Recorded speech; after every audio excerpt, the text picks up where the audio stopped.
Hello बच्चों, कैसे हैं आप सभी लोग। तो आज हम शुरू करेंगे इंडस्ट्रियल इंजीनियरिंग के अंदर क्विंग थ्योरी, हमारा जो नेक्स्ट चैप्टर है। उससे पहले आप सभी लोगों के लिए एक announcement. Free rankers club program GATE और ईएससी एस्पिरेंट के लिए होने जा रहा है और आप सभी लोगों के लिए एक लास्ट चांस से मिस ना करें। और ये चांस है 21 दिसंबर 9 AM ऑनवर्ड, राइट। तो इसको ग्रैब करना ना भूलें। यहाँ आपको दो टेलीग्राम ग्रुप दिए हुए हैं। एक है मेरा टेलीग्राम ग्रुप, राइट, और एक है गेट वाला मैकेनिकल का टेलीग्राम ग्रुप। इन दोनों बारकोड को आप स्कैन करके टेलीग्राम ग्रुप को ज्वाइन कर सकते हो। अब शुरू करते हैं आज का हमारा मुद्दा। ये जो लोग आप देख रहे हैं जो कतार में लगे हैं, राइट, दे आर वेटिंग, है ना, दे आर वेटिंग। ये वेट कर रहे हैं भाई, किसी ना किसी चीज़ के लिए वेट कर रहे हैं। कोई सर्विस यहाँ मिल रही होगी किसी काउंटर पे, जो सब ये वेट कर रहे हैं, राइट। तो क्विंग थ्योरी कहाँ से आया, क्यों से आया, और क्यों हर जगह लगती है, राइट। और इसका एप्लीकेशन आप हर जगह देखोगे। आपका जो वेटिंग लाइन है या आपकी जो क्विंग थ्योरी है, ये आपकी वाइडली अप्लाइड है ना। जो आपका आप वाइडली देखते हो, इसको हर सिचुएशन में देखते हो। बहुत सारी सिचुएशन है जहाँ पर कस्टमर अपनी सर्विस का वेट करता है। जैसे रेस्टोरेंट हो गया। रेस्टोरेंट में कभी जब आप जाते हो, ठीक है, रेस्टोरेंट के अंदर अपने परिवार के साथ, अपने दोस्तों के साथ, बाकी आप जिसके साथ जाना चाहें उनके साथ, कैफेटेरिया के अंदर जब जाते हो, डिपार्टमेंटल स्टोर में जब सामान खरीदते हो, सिनेमा हॉल के अंदर जब टिकट कटाते हो, बैंक के अंदर किसी काम से जाते हो, पैसे निकालने और जमा कराने। अभी जमा तो नहीं कराते होंगे, निकालते ही होंगे। भगवान करे जमा कराने वाला दिन भी आप लोगों का चल दिया है। पोस्ट ऑफिस आजकल तो खैर कम ही हो गया है, पर बहुत पुरानी किताब का एग्जाम्पल है तो भाई ले लिया। पेट्रोल पंप, पेट्रोल भराने के लिए, राइट। एयरलाइन काउंटर्स आजकल बहुत पॉपुलर हो रहा है ना। लोग सर्विस के लिए काउंटर पर जा रहे हैं, पर क्या मिल रहा है उनको, ठीक। पेशेंट्स जो हॉस्पिटल या क्लिनिक में जाते हैं डॉक्टर को दिखाने और अपनी सर्विस का, इन सब जगह लोग क्या कर रहे हैं, इन सब जगह लोग वेट कर रहे हैं एक लाइन के अंदर, इस उम्मीद के साथ कि उनको उनकी सर्विस मिल सके, ठीक है। एक उम्मीद के साथ कि उनको उनकी सर्विस टाइम पर मिल सके, ठीक।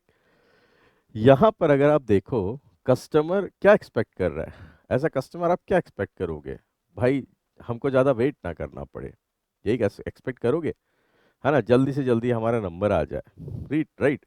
कस्टमर की जो उम्मीदें हैं, कस्टमर एक्सपेक्ट करता है कि उसको एक सर्टेन लेवल ऑफ सर्विस। अब पेट्रोल भराने गए हो, ऐसा सुना होगा, पेट्रोल वाला बोले ए चल खोल टंकी, निकल यहाँ से भरा के। आप चाहते हो जब आप पेट्रोल भराने गए हो कि वो बड़ी इज्जत से बात करे कि हाँ भाई साहब कितने का पेट्रोल डालूं, जीरो देखो, है ना। इज्जत दे के बात करें तो आप एक क्वालिटी लेवल ऑफ सर्विस आप उम्मीद कर रहे हो, राइट, विद इन अ एक ऑप्टिमम टाइम के अंदर। Customer expect a certain level of service. वहीं पर वो पेट्रोल पंप वाला चाहेगा कि आप उसी के पेट्रोल पंप से बार बार पेट्रोल भराएं। तो वो चाहेगा कि आपको उसके पेट्रोल पंप पर ज़्यादा वेट ना करना पड़े, राइट। और आपको पेट्रोल में मिलावट ना मिले, पेट्रोल शुद्ध मिले, तभी तो आप बार बार उसके पास आएंगे, राइट।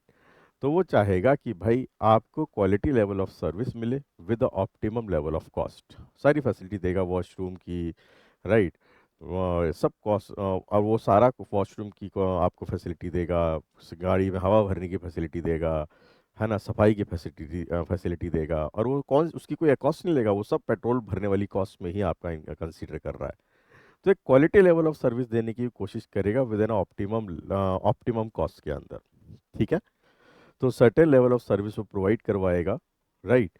और चाहेगा कि जो कॉस्ट, प्रोवाइडिंग कॉस्ट है, वो क्या रह सके, मिनिमम से मिनिमम रह सके, ताकि कस्टमर दोबारा उसके पेट्रोल पंप पर पधारे और उसे धन्य करे, ठीक है। वेटिंग लाइन थ्योरी जो है ना, बहुत वाइडली यूज्ड होती है, राइट।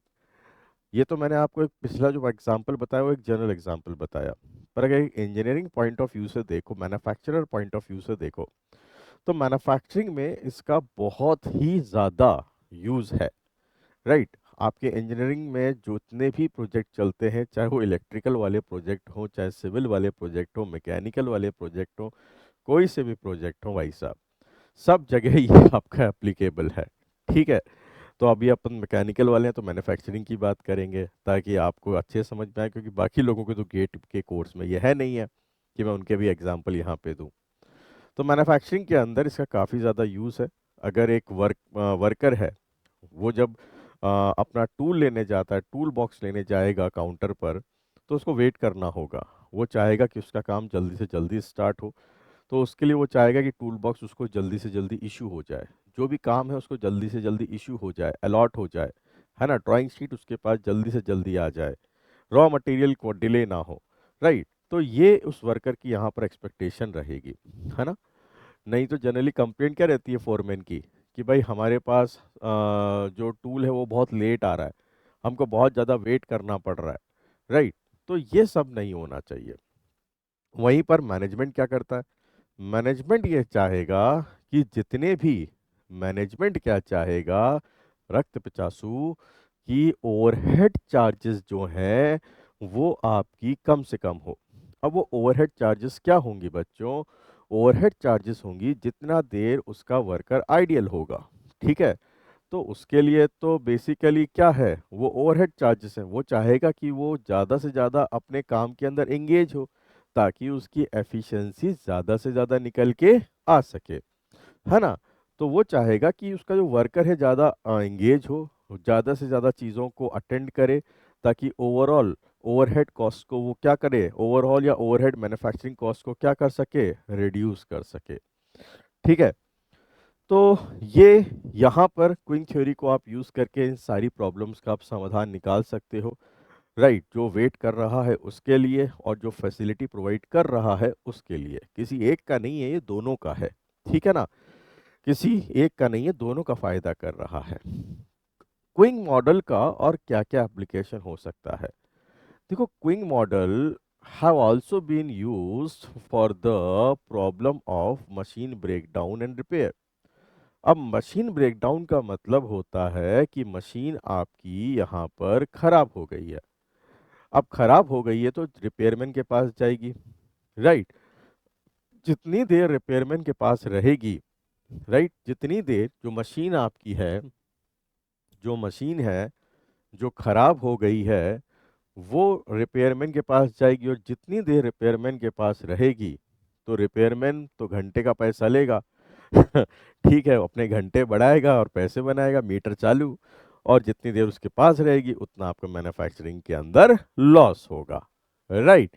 तो यहाँ पे ये सब भी देखना पड़ता है क्विंग थ्योरी के हेल्प से। ठीक। तो there are number of machines that break downs individually और रैंडमली। राइट। रैंडमली आपकी मशीन्स खराब होंगी, रिपेयरमैन के पास जाएंगी, और वो उसके पास रिपेयर के लिए एंगेज रहेंगी, वेटिंग। और हो सकता है अगर एक से ज़्यादा मशीनें खराब हुई तो उन मशीनों को वेट भी करना पड़े, कोई ज़रूरी नहीं कि वो हाथों हाथ सही हो जाए। वो 3-4 दिन के बाद मिले रिपेयर होके, 3-4 दिन के अंदर तो आपका मैन्युफैक्चरिंग प्रोडक्शन लाइन का काफ़ी ज़्यादा लॉस हो जाएगा, है ना। काफ़ी ज़्यादा जो ऑर्डर है वो डिले हो जाएंगे। ठीक। तो मशीन्स दैट ब्रेक डाउन, जो मशीनें आपकी ब्रेक डाउन होती हैं वो धीरे धीरे आपका वेटिंग लाइन बनानी पड़ती है रिपेयरमैन के पास, और रिपेयरमैन ये देख देख के खुश होने लगता है, वाह आज तो मुर्गा बनेगा। आज तो मेरा, आज तो भैया इंतजाम हो गया अपनी पार्टी का। ठीक है। तो उतनी ज़्यादा देर वो ये भी कोशिश करें एंगेज ज़्यादा से ज़्यादा रख सके। ठीक। तो उनके मेंटेनेंस के लिए, हालांकि मजाक चल रहा है अभी तक, ताकि आपको थोड़ा थ्योरी, पकाऊ थ्योरी से मैं थोड़ा इंगेज रख सकूं। तो यहाँ पर एक्चुअली क्या होता है ना, यहाँ पर मैनेजमेंट का जो रोल होता है वो ये होता है कि उसके सामने ऑप्शंस होते हैं रिपेयरमैन के। जैसे एक या एक से ज़्यादा रिपेयरमैन अगर है, तो भाई कौन से रिपेयरमैन को सेलेक्ट किया जाए। एक रिपेयरमैन तो ऐसा है, यहाँ पर एक रिपेयरमैन, यहाँ पर हम अगर उसको ऐसे समझाने की कोशिश करें, ये देखिए, जैसे सपोज करिए मैनेजमेंट के सामने यहाँ पे 3 रिपेयरमैन है, 3 रिपेयरमैन है ना, रिपेयर मैन। राइट। ये रिपेयरमैन 1, ये रिपेयरमैन 2, ये रिपेयरमैन 3। इसकी जो कॉस्ट है तीनों की अलग अलग है। लेट से ये 100 रुपीज़ पर आवर चार्ज कर रहा है, ये 200 रुपीज़ पर आवर चार्ज कर रहा है, और ये चार्ज कर रहा है 500 रुपीज़ पर आवर। ये वन मशीन को पर आवर की रेट से, ये हो गए इनके चार्जेस, ये हो गए इनके चार्जेस, ठीक है, ये हो गए इनके चार्जेस, और ये हो गई रिपेयर रेट, रिपेयर रेट। ये रिपेयरमैन 100 रुपये पर घंटा लेगा, पर 1 घंटे में एक ही मशीन सही करेगा, ठीक है। ये रिपेयरमैन 2 मशीन्स पर आवर सही कर रहा है, और ये रिपेयरमैन 6 मशीन पर आवर सही कर रहा है।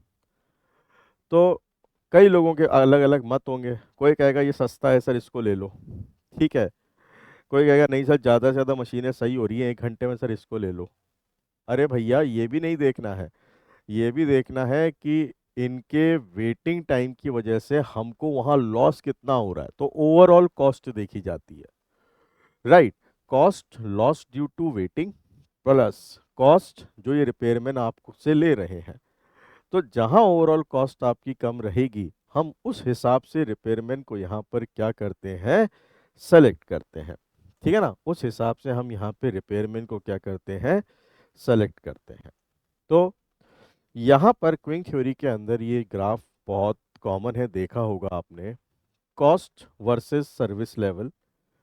आप जो यहाँ पर ये लाइन देख रहे हो, कौन सी वाली लाइन, ये वाली जो लाइन आप यहाँ पर देख रहे हो, यहाँ पर जैसे जैसे आप सर्विस की क्वालिटी बढ़ाओगे, वैसे वैसे आपकी सर्विस का कॉस्ट बढ़ता जाएगा, कॉस्ट ऑफ प्रोवाइडिंग सर्विस बढ़ती जाएगी। ये जो लाल कलर आप देख रहे हो, that is cost of waiting time. जितना ज़्यादा कोई पर्सन वेट करेगा, है ना, यहाँ पे एक्स एक्सिस पे एक वेटिंग टाइम भी ले लीजिए। जितना ज़्यादा पर्सन वेट करेगा, अब अगर आप पर्सन को ज़्यादा वेट कराओगे तो क्या पता वो दोबारा आए ना आए, तो उसको कुछ डिस्काउंट डिस्काउंट दे दो कि भैया दोबारा ज़रूर आना, नाराज मत होना, है ना, भूल चूक माफ़। तो उसका जो cost of providing waiting time के हिसाब से कॉस्ट भी कम होता जाएगा।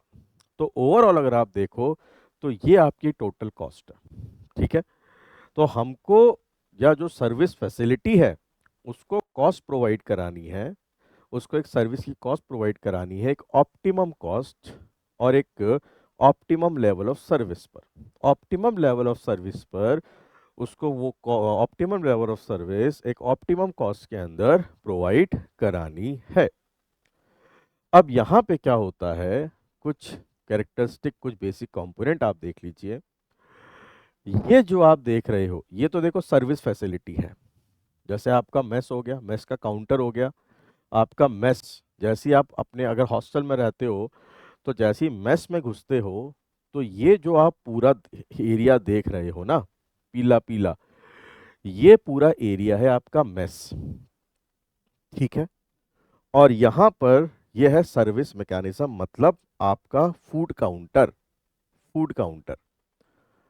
आप यहाँ पर आओगे, आप यहाँ पर आओगे मेस में, ये आपका हॉस्टल है, हॉस्टल में आप अपने रूम में रह रहे हो, आपको पता है भैया दोपहर का खाना मिलना शुरू हो गया है, तो आप अपने बिजी शेड्यूल में से, भाई क्योंकि कोई ना कोई बिजी होगा ही ना, राइट, दोपहर 2 बजे सारे तो नहीं आएंगे ना यहाँ पे। मान लीजिए हॉस्टल में 1,000, राइट, 1,000 स्टूडेंट्स हैं, 1,000 स्टूडेंट्स हैं, आना तो इन सबको चाहिए, पर क्या ये सब आएंगे?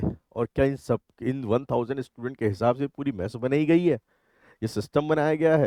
ये सिस्टम इसके हिसाब से नहीं होता है। यहाँ पे पता होता है कि एक पर्टिकुलर रेट से बच्चे आएंगे, खाना खाएंगे और जाएंगे, ज़्यादा से ज़्यादा 200 या 300 400 की कैपेसिटी होगी, राइट। तो यहाँ पे उनको पता है भैया खाना का टाइम हो गया है शुरू, पर यहाँ इस बुलावे के लिए, इसे हमने कहा कॉलिंग पॉपुलेशन, जो ये आएंगे, कॉलिंग कैसे कहा, क्योंकि अब तुम जा रहे हो खाना खाने, अकेले तो जाओगे नहीं, अपने दोस्त से पूछोगे भाई चल चल, कॉलिंग कर रहे हो उसको, पर वो किसी और कॉल पे व्यस्त है किसी के साथ कॉल के कॉल लगे पड़े हैं यहाँ पर, ठीक है। किसी की वेब सीरीज चल रही है, कह रहे हाँ अभी आता हूँ यार, अभी मेरा एक वेब सीरीज का बस ये आखिरी एपिसोड बाकी है, आखिरी क्लाइमेक्स बाकी है। तो सब अपने नित्य कर्म निपटा निपटा के आएंगे, खाएंगे और जाएंगे। तो इसको हमने कहा कॉलिंग पॉपुलेशन। इनको पता है कि यहाँ सर्विस मिलना शुरू हो गई है, खाना मिलना शुरू हो गया है। इनमें से जो कुछ लोग मेस के एंटर हो चुके हैं, यहाँ पर वो क्यू में खड़े हैं, तो इसे हमने कहा क्यू की लेंथ। ये जो लोग हैं मेस में आ चुके हैं, राइट, ये है क्यू की लेंथ। और यहाँ यहाँ पर जो बंदा क्यू के सबसे आगे खड़ा हुआ है वो सर्विस ले रहा है, राइट, वो सर्विस ले रहा है। तो इसे हम कह सकते हैं सिस्टम के अंदर इस बंदे को सर्विस दी जा रही है। क्यों में ये जो पहला बंदा है इसे service is being provided, service service is being provided, इसको सर्विस प्रोवाइड की जा रही है, बीइंग प्रोवाइडेड, इसको सर्विस दी जा रही है।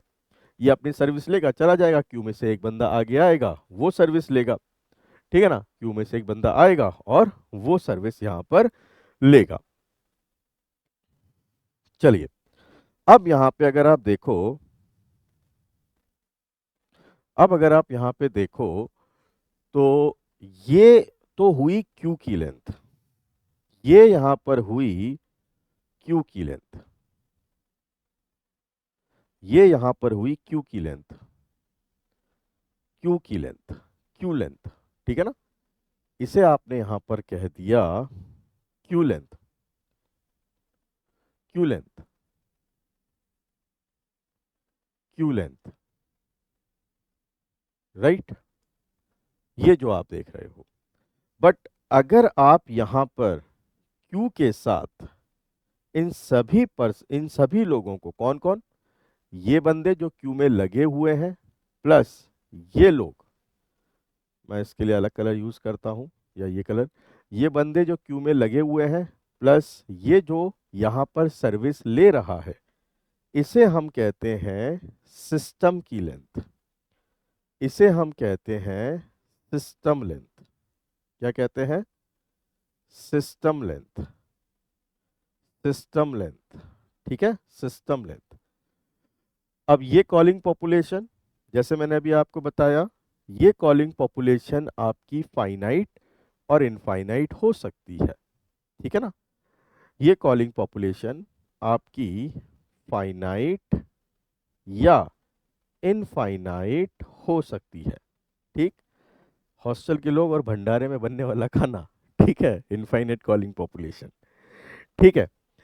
तो यहाँ पर ये मैंने आपको ओवरऑल मोटा मोटा एक आउटलाइन समझा दिया है ना, कि आपका कॉलिंग पॉपुलेशन क्या होता है, जिनको बुलावा आया है, अरे कॉलिंग, है ना। और ये जिनको बुलावा आया है ये फाइनाइट लोग भी हो सकते हैं, इनफाइनाइट लोग भी हो सकते हैं। अब इनमें से जो लोग सिस्टम ज्वाइन करेंगे सर्विस के लिए, वो सिस्टम का पार्ट बन जाएंगे। जो सर्विस ले रहा है, यहाँ पे पहले क्यू लगेगी और क्यू में सबसे पहले आगे बंदा जो सर्विस ले रहा है, सर्विस इज बीइंग प्रोवाइडेड, और उसके अलावा जो बंदे खड़े हैं they are making a queue, wait कर रहे हैं। अगर आप इन लोगों को, जो क्यू में खड़े लोगों को देखेंगे तो इनको कह दिया हमने क्यू लेंथ, क्यू की लेंथ कितनी है।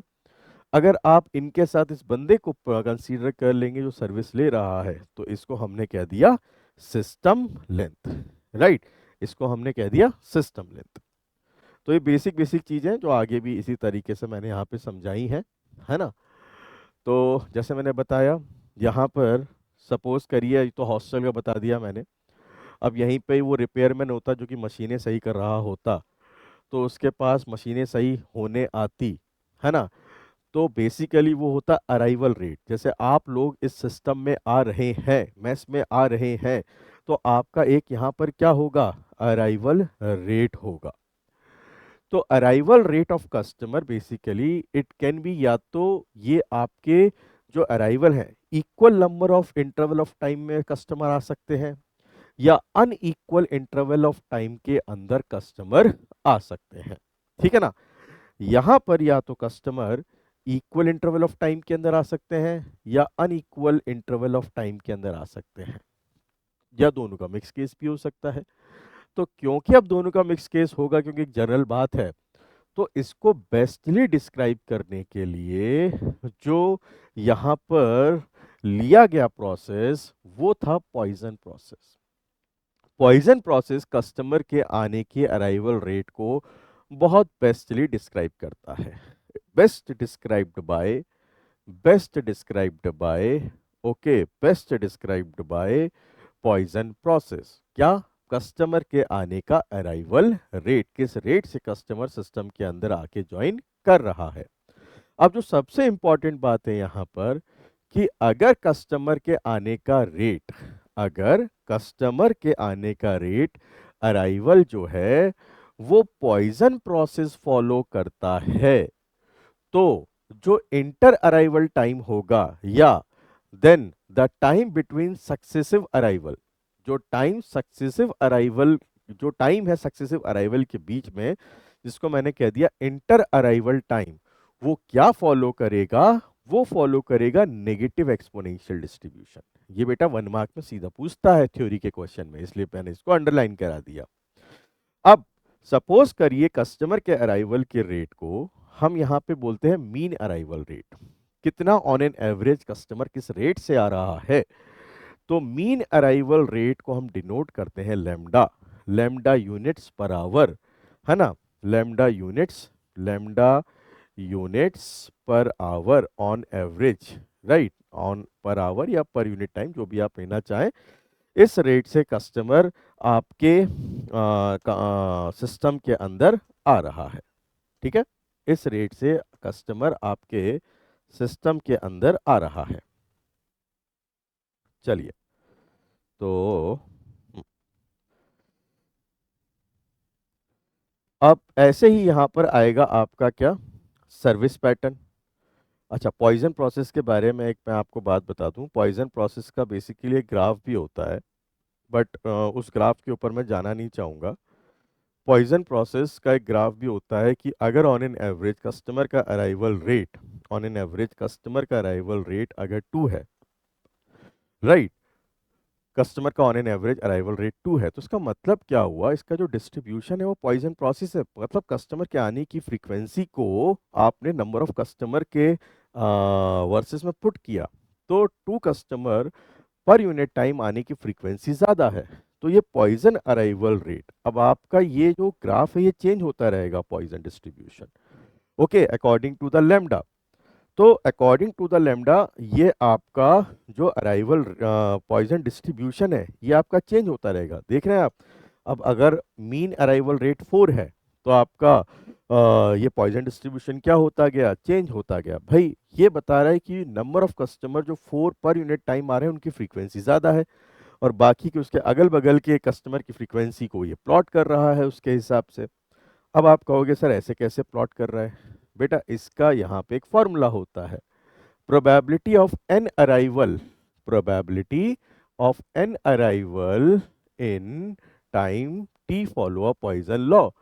तो e to the power minus lambda t multiply t lambda to the power n divide by n factorial.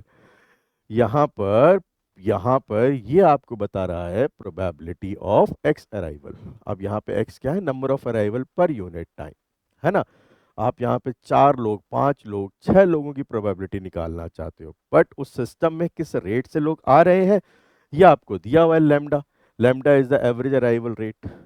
तो वो जो अभी आपने ग्राफ देखे वो इसी की हेल्प से बनाए गए थे। तो आपको ये एक तो याद रखना है, क्योंकि एक थ्योरम है, अगर कस्टमर के आने का arrival rate Poisson distribution follow करता है तो inter arrival obey negative exponential law, negative exponential law.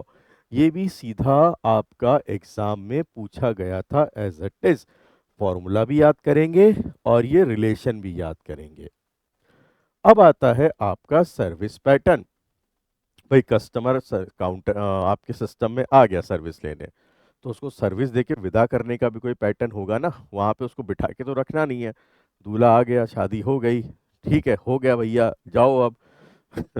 तो ऐसे ही यहाँ पे उसको सर्विस पैटर्न भी होगा।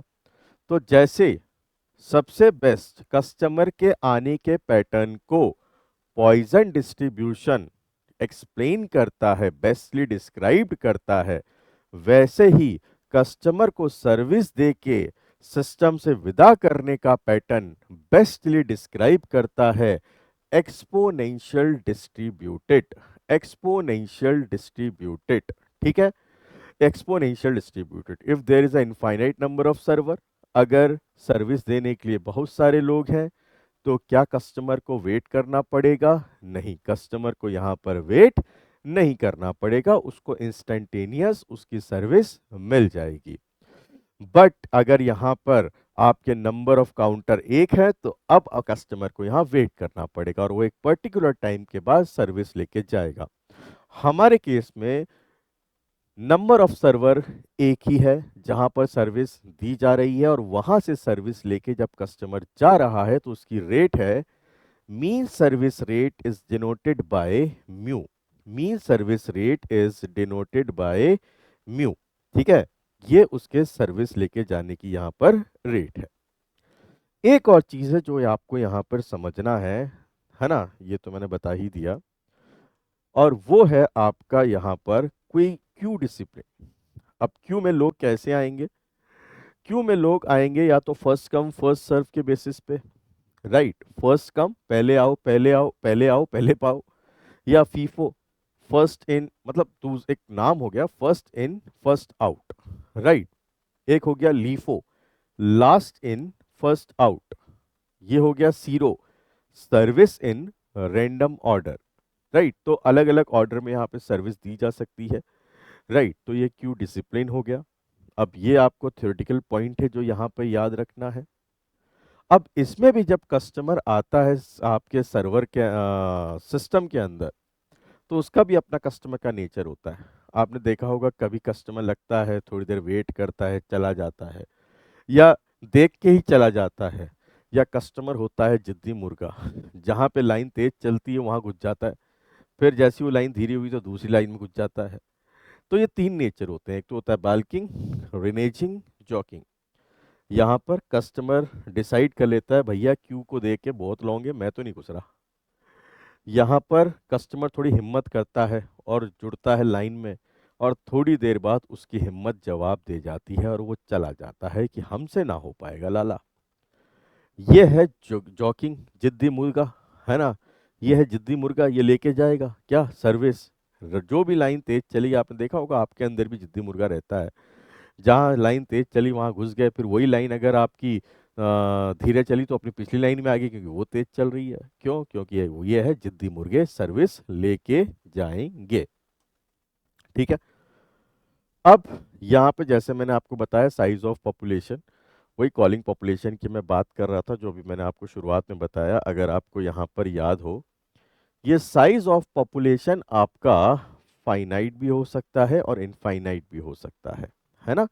साइज ऑफ पॉपुलेशन आपका फाइनाइट भी हो सकता है और इनफाइनाइट भी हो सकता है, और उसी हिसाब से अगर मैं सिस्टम की बात करूं, जैसे साइज ऑफ पॉपुलेशन मैंने बता दिया, the arrival pattern of the customer depend upon the source which generated them. If there are only few customer, अगर आ रहे हैं कुछ कस्टमर, जैसे मैंने कहा ना, इतने सारे लोगों में से सिर्फ कुछ ही लोग खाना खाने आ रहे हैं, कुछ ही आ रहे हैं, तो they are called as a finite population.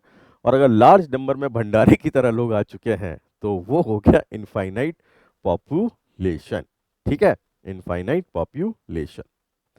ये कैंडल का नोटेशन है। यहाँ पर हम कस्टमर के अराइवल रेट, उसकी service rate, number of counter, उसका डिसिप्लिन एक जगह नोटेट करते हैं। जैसे ए बताता है यहाँ पर probability distribution of arrival time, यहाँ बी बताता है इसके बाद probability distribution of service time, C बताता है नंबर ऑफ सर्वर, कितने सर्वर हैं, डी बताता है capacity of the system, system की कैपेसिटी क्या है ना, size of calling population. E बताता है यहाँ पर क्या, क्यू डिसिप्लिन। क्यू डिसिप्लिन जैसे SIRO, FIFO, service in random order, last in first out, first in first out, first come first serve, वगैरह वगैरह। जिसका था आपको इंतजार वहां हम पहुंच चुके हैं। यहाँ पे जैसे मैंने आपको बताया लैम्डा होता है आपका कस्टमर का अराइवल रेट, है ना, कस्टमर का अराइवल रेट, और म्यू होता है कस्टमर का सर्विस रेट। तो इनका जब रेशो निकालते हैं तो ये एक तरीके की आपको प्रोबेबिलिटी देता है, या आपको एक देता है ट्रैफिक इंटेंसिटी फैक्टर, या आपको ये देता है यूटिलाइजेशन फैक्टर, या देता है उस चैनल की एफिशिएंसी कि वो किस एफिशिएंसी से काम कर रहा है सर्विस देने के लिए। तो rho that is lambda by mu, traffic intensity, utilisation factor, channel efficiency या परसेंटेज टाइम कि सर्वर कितना बिजी है ना, या प्रोबेबिलिटी इस बात की कि कस्टमर कितना वेट कर रहा है।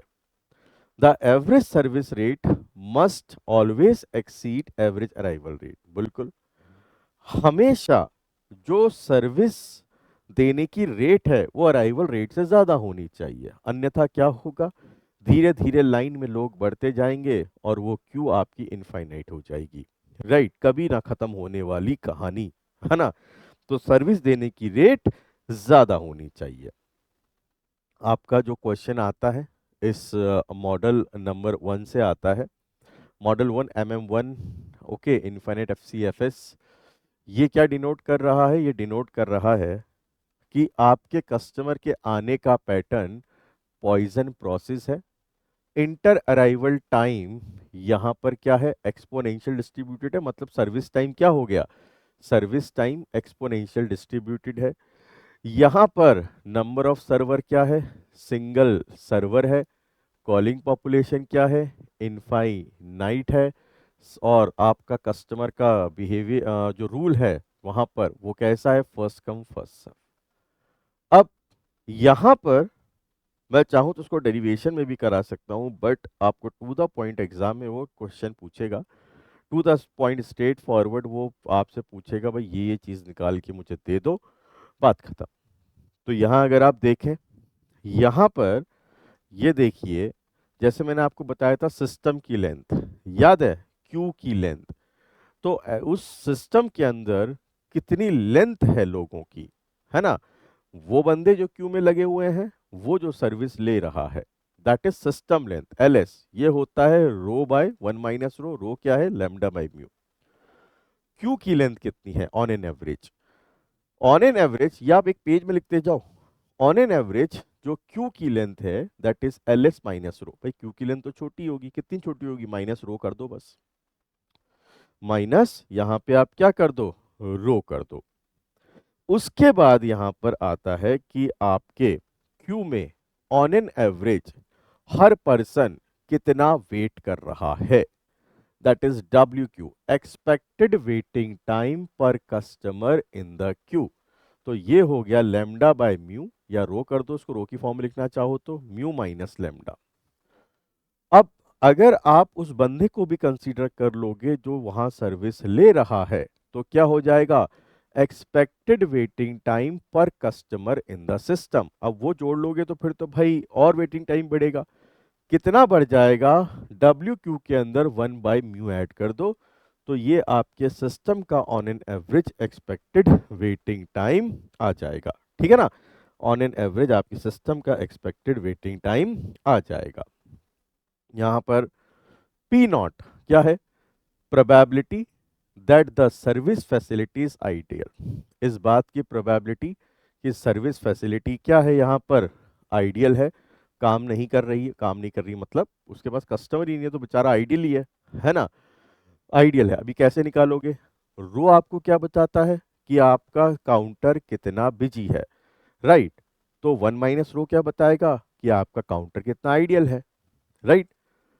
Probability of an customer in the system, probability इस बात की कि आपके एन कस्टमर हैं सिस्टम के अंदर, तो ये हो गया रो की power n multiply P naught, rho to the power n multiply okay P naught. इसके बाद expected length of the queue, expected length of the non empty queue that is LN, कभी ना खाली रहने वाली लाइन, 1 बाय 1 माइनस रो। अब next आता है इस बात की प्रोबेबिलिटी कि क्यू में लगे हर एक बंदे को टी टाइम से ज्यादा वेट करना पड़ रहा है। प्रोबेबिलिटी इस बात की कि क्यू में लगे हर एक बंदे को टी से ज्यादा वेट करना पड़ रहा है, that is rho multiply e to the power rho multiply e to the power minus mu minus lambda into t. Right. अब अगर आपको इसी तरह निकालनी है प्रोबेबिलिटी इस बात की कि सिस्टम में खड़े हर एक बंदे को टी टाइम से ज्यादा वेट करना पड़ रहा है, तो अपने प्रीवियस फॉर्मूले में बस रो हटा दीजिए और फॉर्मूला बन जाएगा e to the power minus mu minus lambda into t. एक लिटिल लॉ आता है जो कि लेंथ और वेटिंग लाइन के लेंथ और आपकी वेटिंग लाइन में रिलेशन देता है। दैट इज जैसे अगर मैं यहाँ पे ये लिखूं, यहाँ पे अगर मैं लिखूं क्यू के लिए, तो length of the queue equal to lambda into W into queue. तो ये लिटिल लॉ है, एक रिलेशन देता है, याद रख सकते हैं इसको। अब आपके सामने एक क्वेश्चन लेके आते हैं और इस क्वेश्चन को यहाँ पर हम करते हैं। तो सबसे पहले आप यहाँ पे एक काम करेंगे, इस क्वेश्चन को पहले पढ़ेंगे, है ना।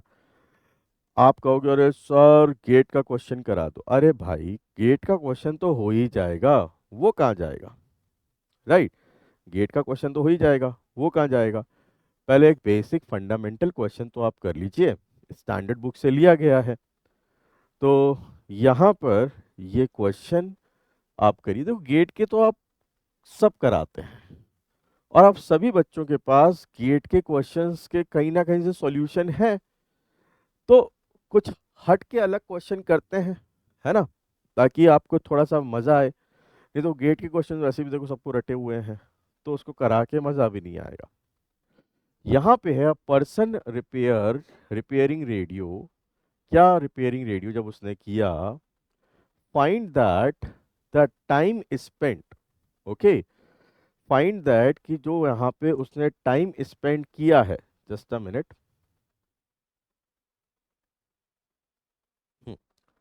Find that the time spent on the radio set has exponential distributed with the mean of 20 minute with the mean of 20 minute if the radio are repaired in the order in which come in and their arrival is approximately poison with an average rate of 15 for 8 hour daily. What is the repairman expected ideal time each day? How many jobs are ahead of the average set just brought in? ठीक है। तो यहां पर आपको एक तो दे रखा है arrival rate. Okay, arrival rate जो आपको यहां पर दे रखा है, तो देखिए यहां पर arrival rate that is lambda, ये दे रखा है आपको 15 फॉर 8 आवर, है ना। तो यहाँ पे आप पर मिनट निकाल लीजिए, तो ये हो गया 15 फॉर 8 आवर, तो इतने यूनिट पर आवर। अब यहाँ पे इसको डिवाइड कर दीजिए किससे, 60 से। यहाँ पे जब आप इसको डिवाइड करेंगे 60 से, तो इसको मैं फ्रैक्शन में लिख रहा हूँ 1/32 यूनिट्स पर मिनट। ठीक है, पर मिनट 1/32 पर मिनट। यहाँ पे आपको दे रखा है जो सर्विस टाइम है वो एक्सपोनेंशियल डिस्ट्रीब्यूटेड 20 मिनट, मतलब 20 मिनट एक यूनिट को देता है। ठीक है, तो ये 1/म्यू दिया हुआ है, तो ये म्यू कितना हो जाएगा, दैट इज 1/20 यूनिट्स पर मिनट। ठीक है, तो यहाँ से आपके पास क्या आ गया, यहाँ से आपके पास आ गया म्यू। अब number of job ahead of the set brought in, इसने पूछा था how many jobs are ahead, कितनी उसके आगे है। तो आगे में वो भी मशीनें आएंगी, वो भी रेडियो आएंगे जो क्यू में लगे हुए हैं, और वो भी रेडियो जिनकी वो सर्विस कर रहा है। तो बेसिकली वो यहाँ पे क्या पूछ रहा था, how many jobs are ahead of the average set brought in. यहाँ ये आपसे पूछ रहा था length of the system, system में कितने रेडियो हैं, दैट इज एलएस, है ना, दैट इज व्हाट एलएस। अब चाहे आप लैम्डा बाई वाली फॉर्मेट में कर दो, मेरे को दोनों फॉर्मूले याद हैं, राइट। तो मैं यहाँ पे कर देता हूँ lambda by mu minus lambda. या आप कहो अरे सर यहाँ लिखाया तो आपने कुछ और था, करा कुछ और रहे हो, तो भैया तुम इससे भी कर लो, वही आएगा। इसको आप जब लिखोगे रो, ये क्या हो गया, लैम्डा बाय म्यू, हर एक की कंफर्टेबिलिटी के हिसाब से बता रहा हूँ, 1 - लैम्डा बाय म्यू। इसको जब सिंप्लीफाई करोगे तो लैम्डा म्यू माइनस लैम्डा ही आएगा, ठीक है। तो जिसको जैसे याद रहे वो इसको याद रख सकता है। तो यहाँ पे आ गया लेंथ ऑफ द सिस्टम। अब यहाँ पर आप इसे पुट करेंगे, लैम्डा कितना हो गया, 1/32 डिवाइड बाय म्यू कितना हो गया, 1/20 माइनस 1/32, ठीक है। तो यहाँ से आ जाएगा expected length of the system, जो कि आपका आएगा 5/3, राइट, जो कि आपका यहाँ पे आएगा 5/3। Is it clear? तो ये आपका यहाँ पर आ गया। अब number of hour, okay, number of hour यहाँ पर अगर आप देखें कितना वो आइडियल है, चलिए देखते हैं इसको भी। ये वाला पार्ट तो आपको समझ में आ ही गया होगा, ये वाला पार्ट तो आपको यहाँ पे समझ में आ ही गया होगा। अब यहाँ पर आप देखिए, ये देखो पूरी स्पेस दे रहा हूँ आपको, number of hour for which the repairman busy in an 8 hour. भाई कितना बिजी है, तो अगर मैं उसको बिजी निकालूं तो जो उसके बिजी रहने की प्रोबेबिलिटी है वो है रो, और पूरा शिफ्ट कितने देर का है, 8 घंटे का, राइट। तो number of hour for which repairman busy in an 8 hour, number of hour, number of hour repairman busy, तो वो बिजी है 8 × रो, है ना। तो 8 λ/μ, 8 λ 1/32 डिवाइड बाय म्यू 1/20, ठीक है। तो ये उसका बिजी वाला टाइम आ जाएगा, जो कि यहाँ पे आएगा 5 आवर। 5 आवर वो बिजी है, शिफ्ट कितनी है उसकी, 8 घंटे की, उसमें से 5 घंटे क्या है, बिजी है। तो यहाँ पर आइडियल टाइम पर शिफ्ट, आइडियल टाइम पर शिफ्ट, पर शिफ्ट, दैट इज 8 - 5 3 आवर, ठीक है। 8 - 5, तो ये हो गया आपका 3 आवर।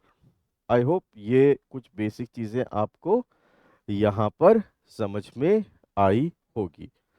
आप चाहो तो इसको 2 मिनट रुक के यहाँ पर समझ सकते हो, आप चाहो तो इसको यहाँ पे 2 मिनट रख के समझ सकते हो कि भाई यहाँ पर ये क्या कर डाला, है ना। जब तक कुछ और अच्छे क्वेश्चन हम आपके लिए देखते हैं, कुछ और अच्छे क्वेश्चंस, कुछ और अच्छे क्वेश्चंस, कुछ और अच्छे क्वेश्चंस। तो चलिए चलिए, यहाँ पे कुछ तो मिला है शायद, चलिए।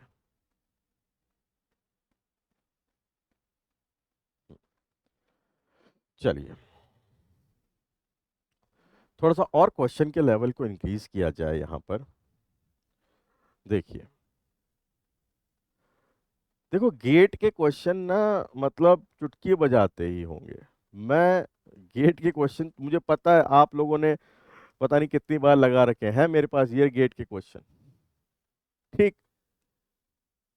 आप लोगों का जो मोरल है ना वो लंबे क्वेश्चन देख के टूट जाता है और होता कुछ है नहीं है।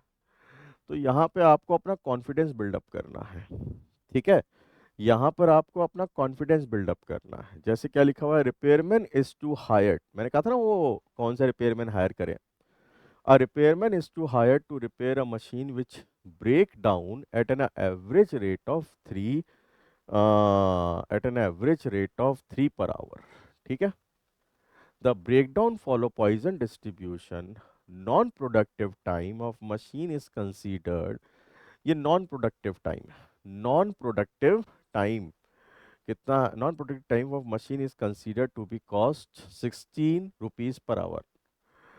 टू रिपेयरमैन हैव बीन, देखो two repairman have been interviewed, अरे भैया रिपेयरमैन का इंटरव्यू लिया गया। एक तो स्लो है बट चीप है ना, तो इसको हम बोल देते हैं नंबर 1, स्लो और चीप को। While the other is fast but expensive, इसको हम बोल देते हैं रिपेयरमैन 2।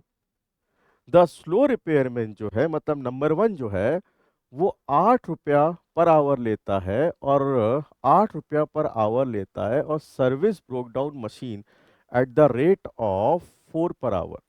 4 मशीन 1 घंटे में सही करके दे देगा। पर जो फास्ट रिपेयरमैन है वो 10 रुपये पर घंटे लेगा, और उसकी जो सर्विस रेट है वो 6 मशीन 1 घंटे में सही करके दे देगा। तो which repairman should be hired, assume 8 hour working day. अब इसको तोड़ मरोड़ के देखो, ये जो क्वेश्चन जो मैंने फॉर्मूले लिखा है इससे तो स्ट्रेट फॉरवर्ड क्वेश्चन आएंगे, स्ट्रेट फॉरवर्ड क्वेश्चन आएंगे। नहीं मानते तो गेट के आप देख लेना, मेरे से ज्यादा तो आप ही समझदार हो, आपने तो इतनी बार कर लिए। मेरे से तो आप सीरियस हो ना भाई, आपने तो कर लिए होंगे, आप, मुझे पता है। तो तोड़ मरोड़ के कुछ नई चीज अगर पूछी जाती है तो क्या पूछी जाती है। ठीक है, तो चलिए सबसे पहले हमको पता है जो आपके सर्विस आ रही है ना, जो आपकी मशीनें ब्रेकडाउन होके आ रही हैं, मशीनें ब्रेकडाउन होके जो आ रही हैं। ठीक है, सॉल्यूशन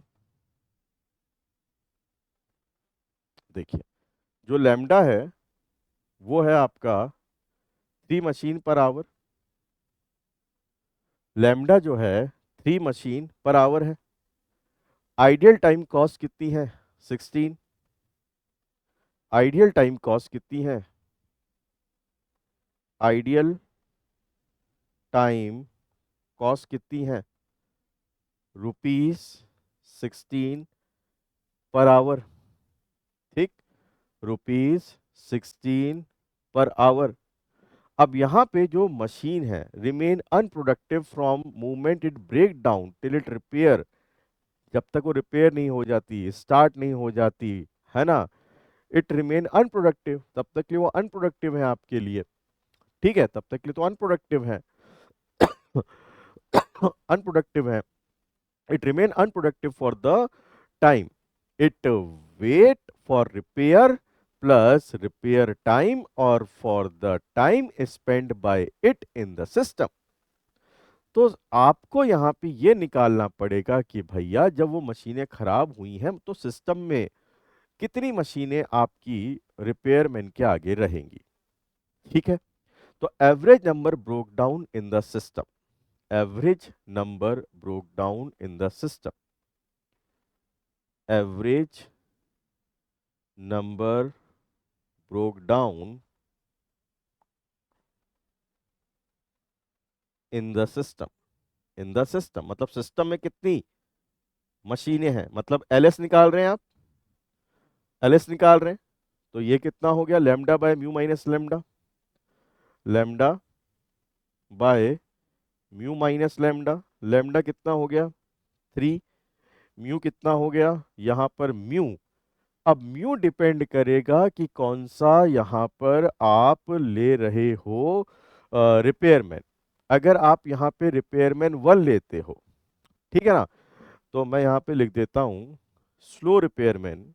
सबसे पहले अगर मैं यहाँ पर स्लो रिपेयरमैन लेता हूं, नंबर वन स्लो रिपेयरमैन, तो स्लो रिपेयरमैन अगर लेता हूं तो इसकी जो सर्विस करने की रेट है यह है 4 मशीन पर आवर। ठीक है, तो इसके सामने कितनी मशीनें होंगी, है ना, average number of broke down machine in the system, average number of average number of broke down machine in the system, in the system that is L S. इसके सामने कितना होगा, lambda divide by mu minus lambda, lambda कितना है 3, mu कितना है 4 - 3, तो इसके सामने ऑन एन एवरेज कितनी होंगी, 3 मशीनें होंगी। इसके सामने कितनी मशीनें होगी, 3 मशीनें होगी। अब यहाँ पे आप देखिए, अज्यूम 8 आवर वर्किंग डे, अब 8 घंटे का वर्किंग डे है, तो अगर 8 घंटे का वर्किंग डे है तो machine hour lost in 8 hour day, कितने मशीन आवर लॉस्ट होंगे, machine hour lost in a day, 8 × 3, 24 घंटे यहां पर आपके क्या होंगे, लॉस्ट होंगे।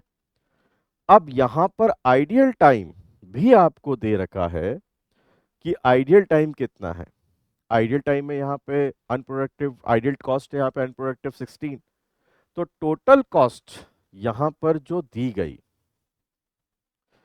टोटल कॉस्ट, टोटल कॉस्ट जो स्लो रिपेयरमैन को दी गई वो कितनी दी जाएगी, एक कॉस्ट होगी जो आपकी आइडियल होगी, कॉस्ट ऑफ आइडियल मशीन, है ना, cost of ideal machines, cost of ideal machine plus जो रिपेयरमैन के चार्ज होंगे, repairman charges, repairman repairman charges, repairman के चार्जेस, तो यहां पर कॉस्ट ऑफ आइडियल 24 घंटे के लिए आइडियल रही, राइट, इंटू 16 पर घंटे का आइडियल कॉस्ट था, प्लस प्लस यहाँ पर 8 प्लस 8, यहाँ पर 8 पर आवर, और वो 8 घंटे अगर काम करता है तो 8 × 8, तो ये आपका हो गया total cost that is ₹16 × 24 plus 8 × 8 that is 448, है ना, 24 × 16 प्लस 64 448, तो इतना आपको देना पड़ेगा। वहीं पर अगर आप फास्ट रिपेयरमैन हायर करते, वहीं पर अगर आप फास्ट रिपेयरमैन हायर करते मतलब 2, राइट, तो इसका म्यू कितना था, इसका म्यू था यहाँ पर 6 machine per hour, 6 machine per hour, तो इसका यहाँ पर एल एस कितना आता, lambda by mu minus lambda that is 3/6 - 3, right, तो ये आता 1 मशीन, ये यहाँ पे क्या आता 1 मशीन, तो machine hour lost in 8 hour, अब इसकी वजह से जो मशीन आवर लॉस्ट होते, machine hour lost, machine hour lost, okay, तो अब हम यहाँ पे निकालेंगे machine hour lost in 8 hour a day, machine hours lost in 8 hour a day, एक ही मशीन है तो 8 आवर का आपका यहाँ पर क्या होगा, लॉस्ट होगा, राइट, 8 आवर का यहाँ पे क्या होगा, लॉस्ट होगा। टोटल कॉस्ट पर डे निकाल लीजिए इसकी वजह से, टोटल कॉस्ट, अच्छा वो पर डे थी, याद रखिएगा total cost per day, total cost क्या होगी, एक तो आपकी आइडियल कॉस्ट होगी प्लस रिपेयरमैन चार्ज होगा, तो आइडियल कॉस्ट कितनी हो जाएगी, यहाँ पर आइडियल कॉस्ट हो जाएगी 8 मल्टीप्लाई 16, 8 आवर आइडियल टाइम था और 16 रुपीज़ पर आवर आप आइडियल कॉस्ट दे रहे थे, प्लस यहाँ पर 1 दिन के लिए हायर करोगे तो 8 घंटे के लिए हायर करोगे और उसका चार्ज है 10 रुपया। तो 10 × 8, राइट। तो यहाँ पे 8 × 16 आंसर प्लस 80। अरे ये ज़्यादा सस्ता पड़ रहा है, जो महंगा वाला है इससे ज़्यादा 208 रुपया पर डे, 208 रुपया पर डे, और ये पर डे इतना। तो आप खुद सोचिए कौन सा रिपेयरमैन आप यहाँ पर हायर करेंगे। Fast repairman should B engage. अब कुछ भी यहां से पूछ सकता है। Fast repairman should engage, should engage, ठीक है। यहां से एमएसक्यू पूछ लिया, कौन से रिपेयरमैन। फिर यहाँ पे रिपेयरमैन की कॉस्ट पूछ ली। फिर यहाँ पर परसेंटेज, जो रिपेयरमैन आपका फास्ट है वो कितना परसेंटेज ज़्यादा है रिपेयरमैन स्लो रिपेयरमैन से। तो इस तरीके का यहाँ पर आपसे एमएसक्यू पूछा जा सकता है, ठीक है ना। इस तरीके का एमएसक्यू यहाँ से आपसे पूछा जा सकता है। अब आपको मैं यहाँ गेट के क्वेश्चन दिखा देता हूँ, ठीक है ना। ये गेट का क्वेश्चन आपको यहाँ पर दिखा देते हैं। हम्म, ये देखिए, ये देखिए आप। अब इसमें क्या है, स्ट्रेट फॉरवर्ड है, सीधे सीधे के सीधे सारे स्ट्रेट फॉरवर्ड है। Production machine at a production machine, part arrival according to Poisson process at a rate of 0.35 parts per minute, processing time for parts exponential distributed with the mean of 2 minutes. यहाँ पे service rate दे रखी है mean of 2 minutes. What is the probability that the random part arrival, random part arrival find that there are already 8 parts। वहां पे already कितने हैं, 8 parts हैं। तो ये यहाँ पे ये क्या था, P not into rho to the power n. Probability इस बात की कि वहां पे एन कस्टमर पहले से ही है, तो प्रोबेबिलिटी इस बात की कि वहां पे एन कस्टमर पहले से ही है, तो ये था P not into rho to the power n. यही फॉर्मूला था, यहाँ पे यही फॉर्मूला था। तो ये हो गया आपका पी नॉट, पी नॉट हो गया 1 - rho, okay, rho to the power n. अब एन वहां पर 8 कस्टमर है, तो एन की जगह वहां पे क्या आ जाएगा आपका, 8 आ जाएगा, ठीक है ना, 8 आ जाएगा। तो यहाँ पर सबसे पहले आप निकाल लीजिए रो हो गया लेमडा बाय म्यू। अच्छा, तो लेमडा निकाल लीजिए। लेमडा यहाँ पर आपका क्या हो जाएगा, लेमडा, और यहाँ पे ये म्यू निकाल लीजिए। लेमडा आपको दिया हुआ है 0.35, 0.35 पर मिनट, राइट। और 1/2, तो ये हो गया 0.5 पर मिनट। यहाँ से आपका क्या आ गया, म्यू आ गया।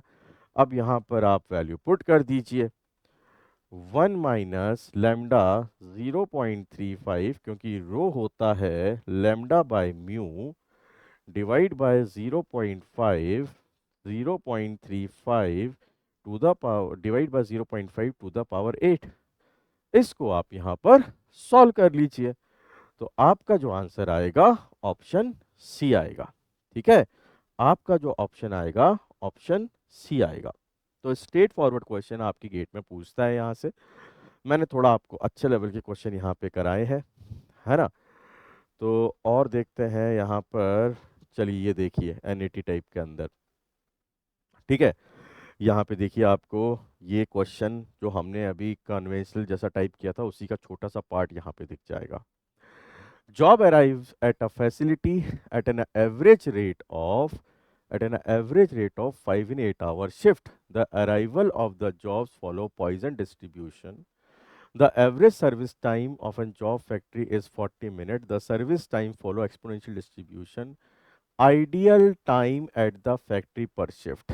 याद आ गया, अभी हमने कन्वेंशनल क्वेश्चन किया था वैसे ही कुछ पूछ लिया, राइट। वैसा ही इसने कुछ यहाँ पे पूछ लिया। तो यहाँ पर आपका आपका यहाँ पर ये क्या हो गया, लैम्डा, लैम्डा हो गया 5/8, right, jobs per hour, right. और यहाँ आ गया म्यू, ये हो गया आपका 60/40। जब आप इसे करोगे तो इतने जॉब्स पर आवर, इतने जॉब्स पर आवर मतलब ये 3/2 हो गया। ये कितना हो गया? ये हो गया 3/2 जॉब्स पर आवर। ठीक है, 3/2 जॉब्स पर आवर। अब आइडियल प्रोबेबिलिटी निकाल लो, पी नॉट। पी नॉट कितना हो जाएगा? 1 - λ/μ।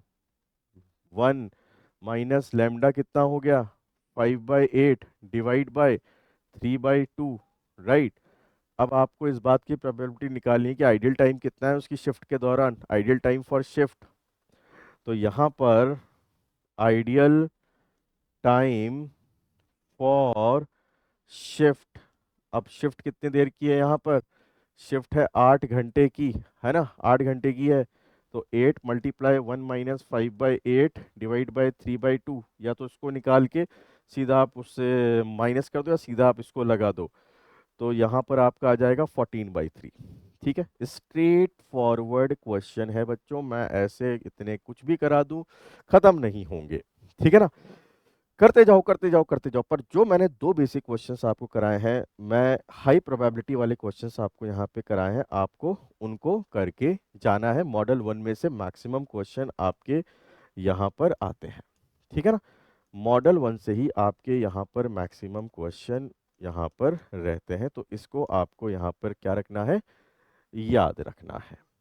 ठीक है बच्चों, तो I hope everything is clear and सब कुछ समझ में आ चुका है। अच्छे से प्रैक्टिस करिए। Best of luck for your GATE exam. Thank you.